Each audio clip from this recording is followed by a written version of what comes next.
그런 네임드 VC나 투자자들이 어디 투자했는지 보고 따라서 하는 것도 나쁘지 않겠는데? 그것도 진짜 좋은 전략 중 하나일 수 있어요. 네, 그래서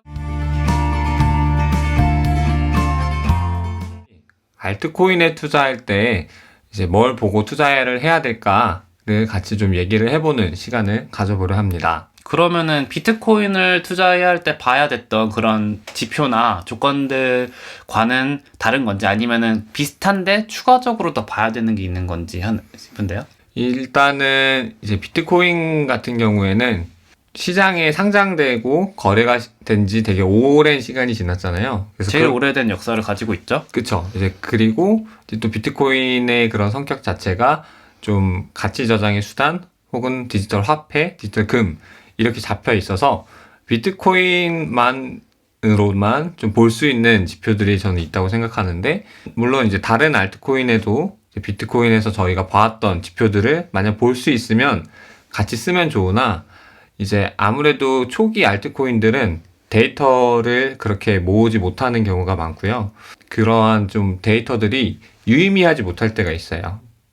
그러니까 역사가 그렇게 오래된 것도 아니고 규모도 큰 게 아니다 보니까 좀 의미가 그렇게 크지 않는 데이터들일 수도 있다. 우리가 비트코인을 통해서 봤던 데이터들 같은 경우에는. 네네. 왜냐하면 시장에 나온 지 얼마 안 된 혹은 아직 나오지 않은 초기 알트코인들은 굉장히 시장을 왜곡할 수 있는 가능성이 좀 많이 있습니다. 뭐 예를 들어 한 명이 그 알트코인의 50% 이상을 보유하고 있다든지 막 그런 것이 있으면은 사실 데이터 같은 거는 전혀 뭐 소용 없을 때가 있거든요.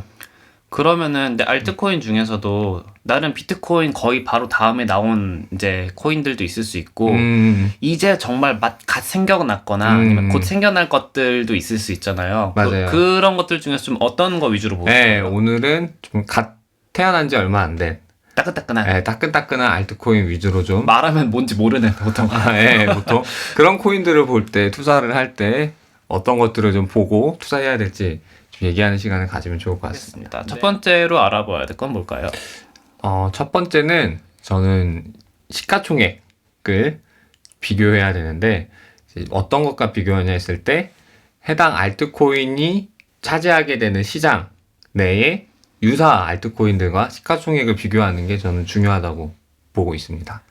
지금 말하는 시가총액은 앞으로 총 발행됐을 때 시가총액 기준으로 한번 총 얘기를 발행됐을 해볼게요. 때? 네, 총 발행됐을 때 시가총액 기준으로 보면은 비트코인 같은 경우에는 이제 총 발행되는 발행량 2,100만 개 정도 곱하기 현재 가격이 시가총액이겠죠. 그런데 이제 지금 말씀드렸던 그런 알트코인들도 총 발행량이 있을 거고, 그리고 그때 형성되는 가격이 있을 거잖아요. 그래서 그거를 이제 곱한 시가총액을 유사한 알트코인, 예를 들어 지금 내가 투자하고자 하는 게 음악 쪽 시장에 무언가 코인이다, 알트코인이다. 노래방의 기계에 코인을 넣을 수 있는, 디지털 코인으로 넣을 수 있는 그런 코인이다. 예시로 들게요. 네. 그러면 약간 또 유사한 그런 시장 내에 코인들이 있을 거 아니에요. 경쟁제라고 하나 그런 걸? 그쵸. 경쟁. 그러니까 서로 같은 비슷한 기능을 해가지고 서로 뺏어 먹을 수 있는. 네네네. 뺏어 먹을 수 있거나. 유사한 코인인 경우에는 시가총액을 서로 비교를 해서. 그쵸. 그래서 예를 들어 정말 방금 노래방 코인을 얘기했는데 결제 코인으로 봤으면 이제 페이코인 같은 경우도 결제 코인이고요. 또 다른 결제 코인이 있는데 이제 그 코인 두 개가 시가총액이 이제 나올 거 아니에요. 근데 한쪽의 시가총액이 너무 크다, 혹은 한쪽의 시가총액이 너무 작다 하면은 이제 그 이유를 좀 생각을 해봐야겠죠. 이 가격이 뭔가 적정한 가격인가, 이 시가총액을 보면서 비교를 하는 거고. 시가총액이 클수록 더 좋은 거예요? 결국에는 시가총액이라는 거는 그 토큰의 전체의 가치잖아요. 그렇죠? 거기에 이제 가격을 말하는 거니까, 그 가격이 비싼, 혹은 크게 잡혀 있는 거죠. 사람들이 평가할 때 그 프로젝트의 코인의 가격을 굉장히 높게 보고 있다. 높게 보는 이유가 있을 거잖아요. 그러니까 간단하게 일상생활의 것이랑 좀 비교를 해보면은 어떤 신제품이 나왔는데 좀 원래 기존에 있던 제품하고 가격이 비슷하거나 더 비싸게 나왔어. 그러면 사람들은 일단 그 가격만 보고 얘가 그래도 좀 괜찮게 사람들이 쓰거나 사용하거나 아니면 경쟁력이 있으니까 그 정도 가격이 됐겠지? 라고 하는 그런 가장 기본적인 지표가 되는 거네요. 그쵸. 그래서 어쨌든 가격으로 좀 비교하는 거고, 네. 근데 가격을 발행량이 굉장히 이제 조금 있으면은 가격은 개수 하나당 굉장히 비쌀 수도 있잖아요. 근데 그렇죠. 시가총액은 유사할 수 있거든요. 그래서 정말 딱 그 토큰 하나의 가격만으로 비교하는 건 전혀 의미가 없습니다. 의미가 없고, 예를 들어 그런 분들 계세요. 아, 이 토큰은 하나에 10원짜리다, 5원짜리다. 너무 싸서 이 토큰 많이 갖고 있으면 얘가 만약에 막 10원, 20원이 되는 건 굉장히 쉬울 거다. 너무 싸니까. 아, 맞아요. 그렇게 네. 생각하고 사는 사람들도 그렇게 생각하고 있었어. 사는 분들도 있는데, 오프닝 때도 그렇게 해가지고. 네, 근데 사실 그게 전혀 합리적인 계산이 아니거든요. 전 진짜 봐야 되는 거는 발행량을 곱한 것에 그 가치를 봐야 되는 거고, 결국에는 이 프로젝트가 사람들이 생각하는 그 가치는 시가총액으로 일단 절대적으로 보인다. 그럼 좀 메인으로 주점으로 봐야 될 게 이제 그 가격보다는 시가총액으로 그 판단을 하는 게 좋을 거다. 네, 다음은 락업 물량이랑 기간입니다. 락업 잠근다. 네네, 토큰이 거래소에 상장했을 때 이제 상장 시점 기준으로 팔지 못하는 기간이 존재할 수 있거든요. 그런 거를 보통 락업 기간이라 합니다. 그걸 왜 팔지 못하게 하는 거예요? 이제 주식을 예로 좀 들어드리면 최근에 이제 빅히트가 상장을 해서 가격이 엄청 초반에 올랐다가 이제 폭락해가지고 좀 화제가 많이 되고 있잖아요. 네. 근데 이제 기관 투자자들이 이제 거래소에 상장하기 전에 일반 투자자보다 더 먼저 이 빅히트 주식을 살 수 있는 기간이 있었어요. 그들에게 이제 빅히트 회사는 이제 주식에 대한 의무 보유 확약 그런 기간을 설정하게 됩니다. 그래서 기간이 이제 거래소에 상장하는 당일에 팔 수 있는 건 아니고 그 의무 보유 확약 기간이 지나야만 팔 수 있게 만드는 거죠, 주식을. 그러니까 먹튀하지 않게 하는 거네요, 결국. 네, 보통 처음 이렇게 막 상장하게 되면 가격이 많이 오르는 경우가 종종 있잖아요, 거래소. 거의 보통 상장하면 오르죠. 요새 좀 그랬는데 이제 기관 투자자는 하물며 거래소에 상장하는 가격보다 보통은 더 할인해서 사게 되거든요. 먼저 투자를 하기도 하고 그 먼저 투자하면은 좀 더 이제 이 회사가 뭐 결과가 아직 다 안 나왔는데 거기에 좀 미리 더 위험 부담을 갖는 것도 있을 수 있고, 네. 혹은 이제 회사가 진짜 돈이 많이 필요한데 여러 명한테 받기보다는 소수에게 먼저 받아서 그럼 좀 더 위험을 짊어지니 거기에 대한 보상이기도 합니다.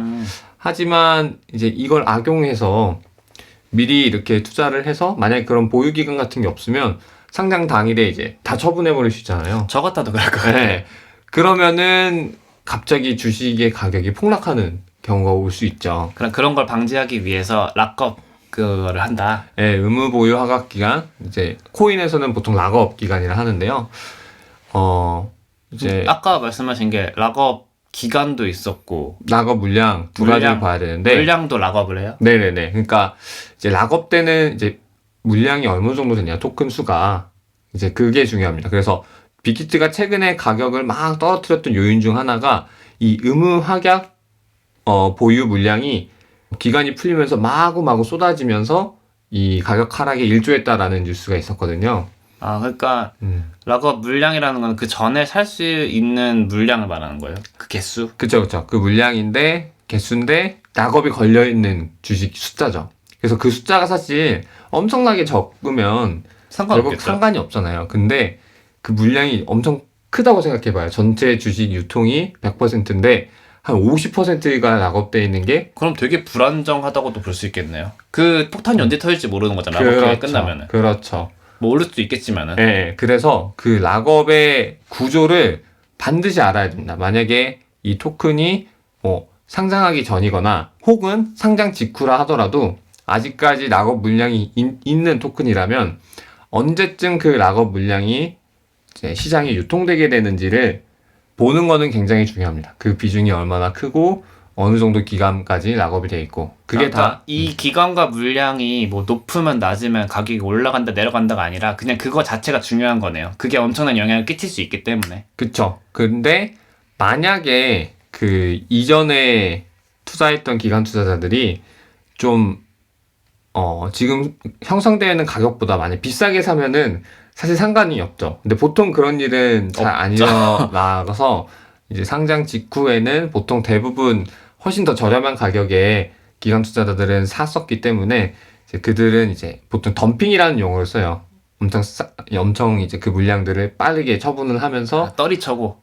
어떻게 보면 이제 가격 폭락을 유도하면서 다만 본인들이 이익을 챙겨가는. 그럼 락업 기간이 끝날 때쯤에는 긴장 타야 되는 거네. 만약에 내가 들고 있다고 하면은.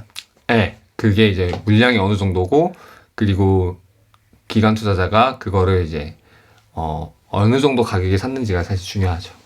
그런 락업 피어리드 같은 거는 다 이제 그 코인 소개하는 사이트에 나와 있겠죠? 이제 여기서부터가 이거 공개를 안 해요? 공개를 안 하는 것도 있습니다. 미친 거 아니야? 그래서 하긴 그게 공개를 하면은 너무 뻔하잖아. 그 기간이 오고 있으니까 사람들이 뭔가 총알 장전 이런 식으로 할 수도 있으니까. 옛날 2017년 때는 공개를 안 하는 데도 많았어요. 그 정보를 공개하느냐 안 하냐는 어떻게 보면 프로젝트의 선택이고. 그래도 무조건 해야 되는 건 아니구나. 그쵸. 근데 이제 아마 주식시장에서는 뭐 해야 되는 규칙이 있을 수 있을 거예요. 법이 있으니까. 네. 근데 여기는 아직 그런 자본시장법 같은 게 적용되는 곳은 아니잖아요. 그래서 만약 내가 관심 있는 코인에 락업 피어리드가 락업 기간이 있나? 찾아봤는데 없을 수 있다. 없을 수 있다. 그러면 그런 코인은 조금 투자할 때 위험을 감수를 하고 투자를 하셔야 된다. 그래서 왜 안 보여주지? 이거 보여도 되잖아. 아니면 지네들이 그걸 안 했다고 말할 수도 있고. 그래서 보통 그런 거 없으면 한번 프로젝트 쪽에 연락을 해서 물어봐도 되는데 이제 그렇게 숨기는 이유는 아마 다 저는 이유가 있을 거라고. 그렇죠. 모든 일은 다 이유가 있으니까. 그래서 보통 그런 걸 투명하게 공개하는 프로젝트들도 많으니까 그런 프로젝트를 보면서 투자를 고려하시는 게 저는 좋다고 봅니다. 알겠습니다. 그럼 당연히 생각나는 궁금증이겠지만은 상장 전에 살 수 있는 그 공모 아니면 그런 걸 하잖아요. 너 싸게 살 수 있다 이거. 그럼 그때 사고 싶어하는 사람도 되게 많을 거 아니에요.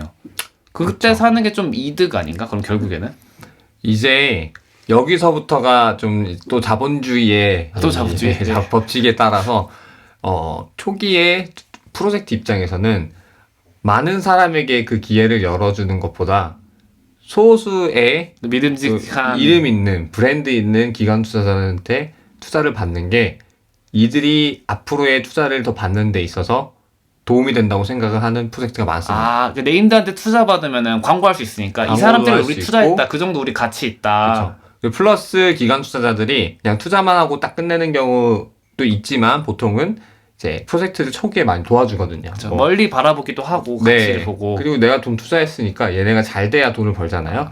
그래서 뭐 이제 그런 VC들은 벤처 캐피탈리스트들은 이제 뭐 수많은 또 파트너들을 알고 있어서 이제 이 프로젝트가 필요한 그런 뭐 회사가 있으면은 연결해 준다든지 아니면은 뭐 컨설팅을 해줘서 이 프로젝트가 문제 해결을 해야 될 때 도와준다든지 다 이렇게 엄청 밀접하게 일하는 그런 사람들이 되게 됩니다. 그런 네임드 VC나 투자자들이 어디 투자했는지 보고 따라서 하는 것도 나쁘지 않겠는데? 그것도 진짜 좋은 전략일 중 하나일 수 있어요. 그래서 그 사람들 다 뭐 거대 자본에서 되게 열심히 고민해서 산 거 아닐 거예요.